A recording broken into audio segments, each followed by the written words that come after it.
Hey guys, Nicola here from ArxangelRC, and today I will review the Tovsto Aegean V2 Copter. I got this from GearBest. Purchase link is in the description for those who are interested. And the gimbal you see in this photo is not included with the kit, but more on that later. Let's get on with the introduction. So this is what's included in a very nice box that arrived to my door. A set of 4 propellers, no spares sadly, 2 clockwise, 2 counterclockwise, a camera mount, not stabilized, a 3S 2200 milliamp battery, power cable for the charger, and a bag of bolts, hex wrenches, etc., etc. A very nice looking remote control with a gimbal knob on the left and a mode switch on the right, home button right in the middle. And this is the Copter, very nice looking, a almost exact copy of the DJI Phantom 2, although this one is in black, not white. But otherwise looks very good. Frame is very sturdy. I don't know what to tell you. Very nice looking, very solid looking Copter.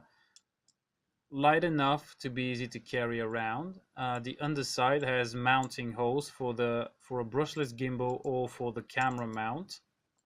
And under the arms there are indicator LEDs for battery status, or just so you can find it in the night. 2 of the motors are marked with a black spot indicating the black hubbed propellers should go there. The silver ones would go on the other side. The battery hatch is actually at the front of the Copter. An XT60 connector awaits inside, and you just slide in the battery, plug in, tuck away the cables, and go flying. Basically, this is everything included in the box, in the base package. This camera mount is designed to fit a number of GoPro cameras, and I'm guessing a lot of the same form factor other cameras will fit. Xiaomi, whatever, can't remember them all. There's just too many of them.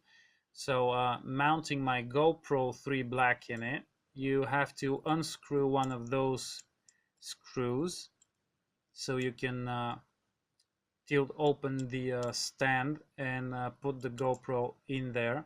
Be mindful on which side you put the lens. The stand is actually it's not how should I say it? Well, just take a closer look when you put the camera in there so the plastic doesn't press on the lens. Screw back the screw, and you just have to mount this thing to the Copter, and you're about ready to fly. Now, this gimbal can be mounted without actually disassembling the dampers, although not sure why I ignored that and choose to go the hard way. So I disassembled the dampers, then I mounted that plate to the Copter. Yeah, that was easy, but then putting the dampers back in the bottom section was a nightmare, so don't do that. And here it is mounted, and the camera angled slightly downwards, so I don't see a whole lot of sky when I fly it, and also so I don't see propellers in view of the camera when it's in the air. Now, mounting the props, be mindful again, black hubbed props go on the motors marked with a black dot. The silver hubbed ones go on the ones that are not marked with a black dot. You just put the propeller on and spin it backwards. It will tighten itself on the motor shaft. So doing the black ones, now doing the silver ones, and once they're tightened down, make sure you give them just the slightest tightening with your arms, just to make sure they're securely tightened to the motors to prevent any issues during flight. Now the remote control features the return to home button in the middle. Make sure it's not pressed in. Move the left throttle stick back down, and the mode switch should be to mode 1. Then turn on the radio, and remember, in case you're new to copters, always turn on the radio first and then power the copter. Now once the radio's powered on and throttle is set to 0, slide in the battery and plug in the connector. Leave the copter for a few seconds, it will beep and it will initiate, and in about 10 to 15 seconds you can proceed to tuck in all the cables and close the battery hatch. Now as this was actually one of my first times doing this, it will take some getting used to find the proper placement of the battery so that you'll be able to tuck in all the cables and be able to close the hatch without any of them obstructing that. So as you can see, I did fight with these cables a bit before I can close it. And yeah, almost got it. Click, and we're done.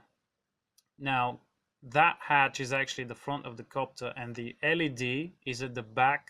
This one should be pointing at you for best reference when you take off. And don't forget to switch on your camera and start the recording before you take off, because you're just burning flight time flying off and coming back to start the camera.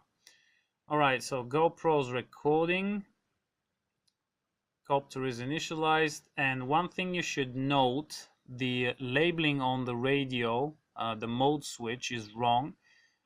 Position 1 is correct. This is the position where you should take off, but position 2 is not GPS position hold mode, it is actually altitude hold mode. So when you switch to position 2, you should move the throttle stick to the middle. That's all described in the manual, so have a look at it before you go flying. So it will hold altitude, but it will not hold position. So keep that in mind. This is wrong. Position 2 will not hold position. In order to hold position, you should switch to mode 3, which will hold altitude and position. And mode 3 also requires that you hold the throttle stick in the middle. If you move it up, it will gain altitude. If you move it down, it will drop altitude. But you need to keep it in the middle for it to keep altitude. And now that we're ready, throttle stick down and to the right for 4 seconds. The motors will spin, so keep away from the copter. Then you apply throttle probably up to the middle point, and it should take off. If you want to get even higher, move it higher, it will take off. I'm just saying, if you're new to this, I know a lot of people are not new to this, but for those who are, this is how you take off.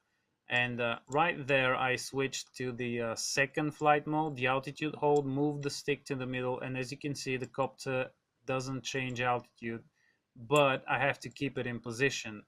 Now I engage the position hold mode right there. This is number 3. And as you can see, the copter also keeps its position relative to the environment, to the ground, and in altitude. So everything is working out of the box, and as long as you use it in that way, you will not need to do any compass calibrations or any other stuff. Just remember, when you plug in the battery, leave the copter without touching or moving it for at least 10, 15, preferably 20 seconds, so it can initialize all the sensors correctly. This is critical, otherwise you might experience problems. As you can see, my results, my initial results weren't perfect. I've seen a few videos of this online, and those people did not have that sort of shaking and vibrations in the video. Not sure why this is the case with mine, probably just a defective vibrating motor or something, but at least I'll get a chance to show you how to fix this just in case this happens to you. So I balanced the props, and a few days later went flying again to see that everything's working. And I really did hope that just balancing the props, because they were out of balance, so I was hoping that this is going to fix the problem. Sadly, things were a bit better, but as you can see, that shaking and vibrations were still there.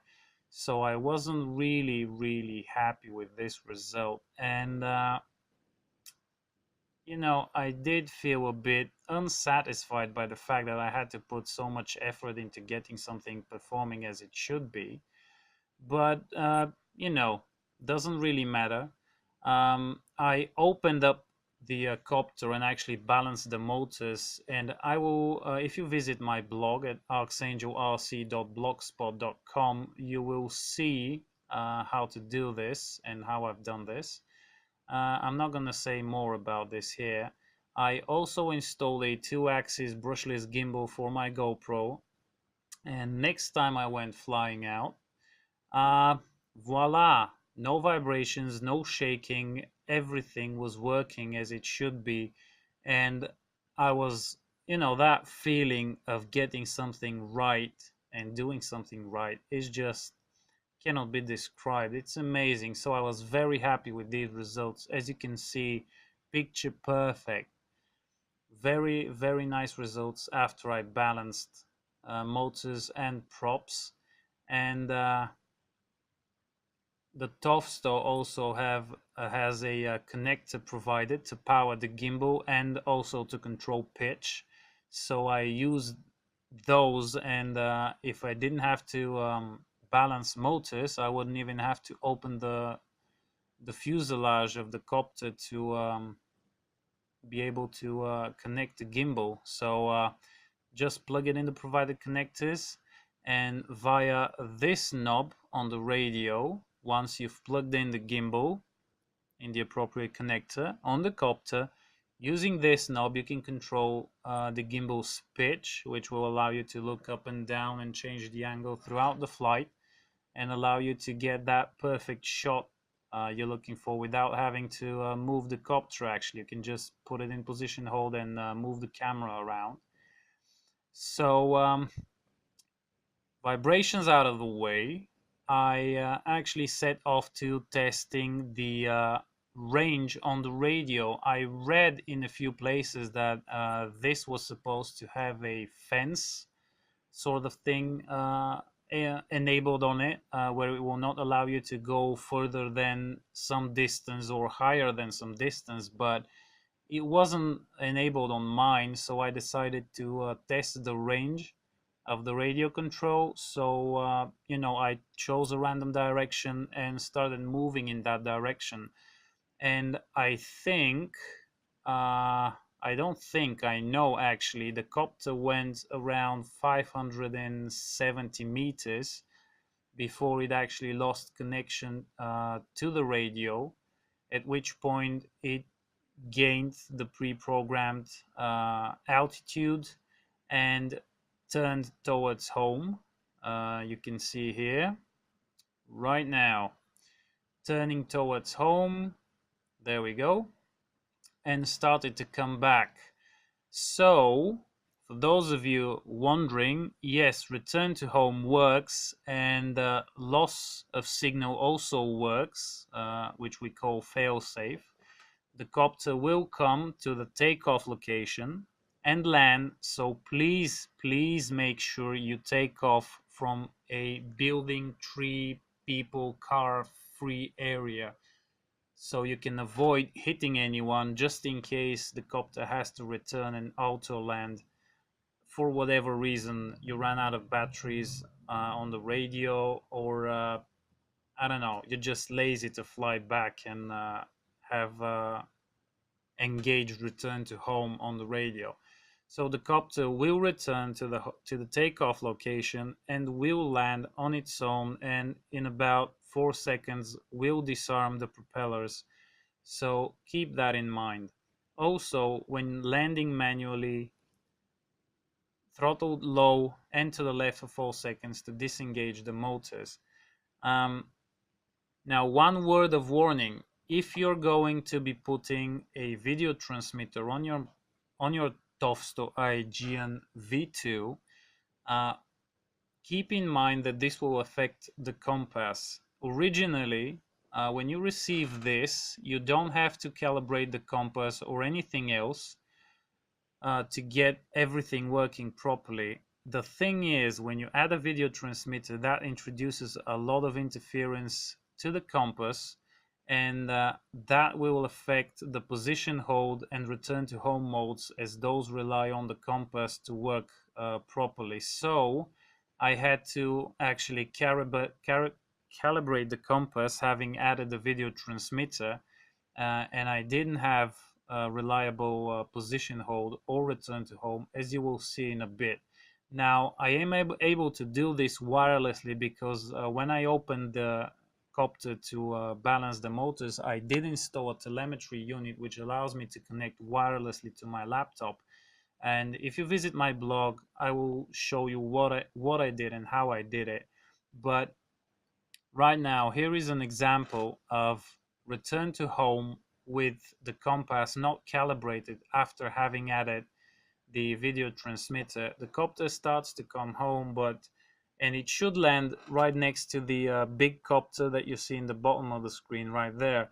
But rather than do that, it just starts hunting for the home point, because the compass is receiving bad readings due to the interference from the video transmitter, and you get that circular motion which is known to a lot of people as toilet bowling or something, and this indicates problems with the compass. So right there I actually switched out of return to home mode and landed it manually, and did the compass calibration after that. So keep that in mind.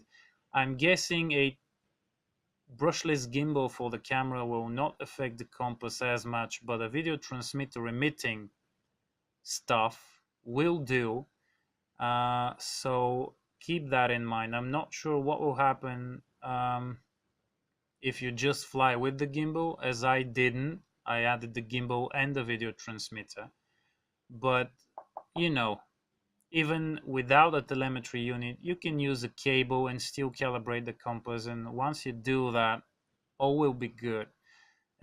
So you can see here now, performance is really good, and I've really come to like this Copter with the gimbal. It's very light, actually, under 1 kilogram and 100 grams in weight, and the box it comes in is very easy to carry around, being not that heavy. So over the weekend we went places and I took it with us and did some flights, and this is the quickest to deploy Copter with an APM on board as a flight controller. Some of you may not know what an APM is, and that's not important, but for those of you who know, this is the quickest to deploy APM Copter that I've seen or owned. So I'm very happy with it, and performance is very nice. One more thing, the GPS also has GLONASS enabled, so at times you get 19 to 20 satellites, which is very good, especially at that price point, and actually allows you to have a GPS position hold even when flying low to the ground and possibly close to buildings. You will should have reliable position hold even close to the ground, next to buildings, because of the GPS. Like I said, I didn't expect that, and I was very pleasantly surprised. And after getting rid of the vibrations and calibrating the compass, this thing has been a dream and a pleasure to fly. Probably the performance is not comparable exactly to that of a Phantom, but again, you know, a Phantom costs 5 times as much even with the gimbal. So got nothing to say. It's easy to use, quick to deploy. Batteries, the 3S 2200 milliamp batteries are cheap as beans, and you can probably get, you know, 10 of them at 10 to 12 minutes flight time. You have around 2 hours of flight time at under $100 of batteries or something. So yeah, very happy with this.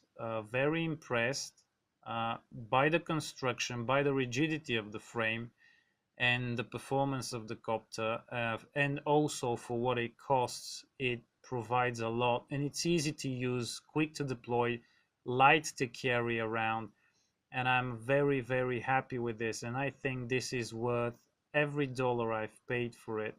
And I think it's worth investing in a brushless gimbal for your camera, just so you can get that smooth video and not have all those shakes and stuff when flying without one. Video transmitter would be nice, and you should get a receiver or something and a screen for the ground. Uh, and you know, you'll be able to do even more. So I hope you've liked what you've seen, and I hope I've convinced you that possibly this is worth some attention. If you really want to learn more about the mods I did to this thing, you can go to my blog at ArxangelRC.blogspot.com, and I will see you soon.